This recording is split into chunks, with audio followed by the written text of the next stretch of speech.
Update tayo sa sitwasyon sa probinsya ng Cagayan kung saan ilang lugar sa probinsya ang nakataas ng signal number 3 at 4. Kausapin natin si Cagayan PD RRMO Head Ruely Rapsing. Salamat po sa pagpapaunlak ng panayam sa amin dito po sa Balitang Hali.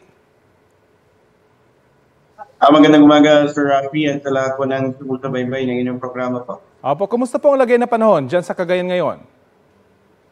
Well, yung northern portion po ay nailagay na sa signal number 4. And right now, itong mga coastal municipalities natin are experiencing gusts of more than 180 kilometer per hour wind.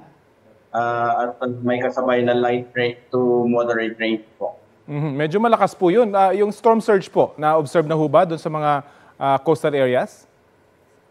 Yes, medyo lumalaki po yung katubigan natin sa mga coastal municipalities, especially sa Santa Ana and Gonzaga po. And somehow, since yesterday, puspusan po yung ating evacuation effort at nasa mga ligtas na lugar na po silang evacuation site. Ilang pamilya po yung nailikas sa inyong preemptive evacuation? Since yesterday, ang tumalima po sa panawagan nating forced evacuation ay out of 29 towns, 21 municipalities ang nagpaabot sa atin ng kanilang initial report. At ito ay sa 156 barangays. And umabot na po ng almost 18,000 individuals ito, more than 5,000 families po.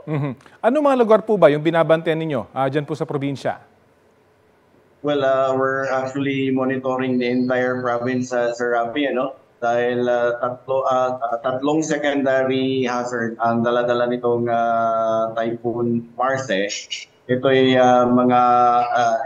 flood, rain-induced landslide at saka yung storm surge po. And of the province is highly susceptible to flood and rain-induced landslide and storm surge as well. Kumusta po yung inyong supply ng tubig, pagkain at iba pang pangangailangan, lalo't magkakasunod na bagyo po yung naranasan nyo dyan sa Cagayan? Totoo po. Right after nung pre-disaster risk assessment ng Office of Civil Defense Region 2 nung Monday, kagyat po nating inabisuhan lahat ng mga MDRMO ng mga bayan to conduct their FIDRA and assess yung stockpile nila, yung kanilang evacuation site and evacuation process po nila. So, wala naman pong barangay, wala ring local government unit na nagpaabot ng request sa provincial government in replenishing their stockpile po. Okay. Yung mga nasirang kalsada po doon sa mga nagdaang bagyo, naka-antala po ba ito sa inyong paghahanda ngayong bagyong Marce?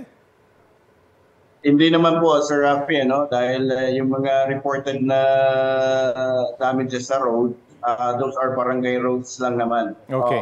Still, all of our major roads and bridges are passable po. Ang maganda lang siguro, o kung maganda mang masasabi, dahil sa mga nagdaang bagyo, I'm sure tumalima agad yung inyong mga residente sa inyong tawag for evacuation. Yes po, sa dami po ng sama ng panahong dumadaan dito sa aming probinsya, sanay na po yung aming mga constituents na sila po ay nililikas at dinadala sa mga evacuation centers. At pasalamat po kami sa pambansang pamahalaan sa pagdideploy ng ating mga uniformed personnel sa lahat po ng mga bayan dito sa ating lalawigan. Okay, sige po. Maraming salamat. Patuloy po kami magmonitor sa sitwasyon dyan po sa inyong lugar. Maraming salamat. Maraming salamat, Sir Rafi, at sa lahat po ng inyong taga-subaybay. Si Ruely Rapsing ng Cagayan, PD RRMO. Mahigit 8 ektarya ng taniman ng saging sa Antipas, Cotabato ang nasira dahil sa malakas na hangin at ulan.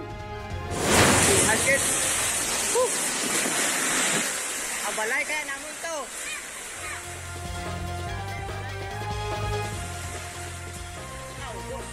Pinadapa niyan ang aabot sa 1,000 puno ng saging mula sa 2 ektaryang sakahan ng isang residente.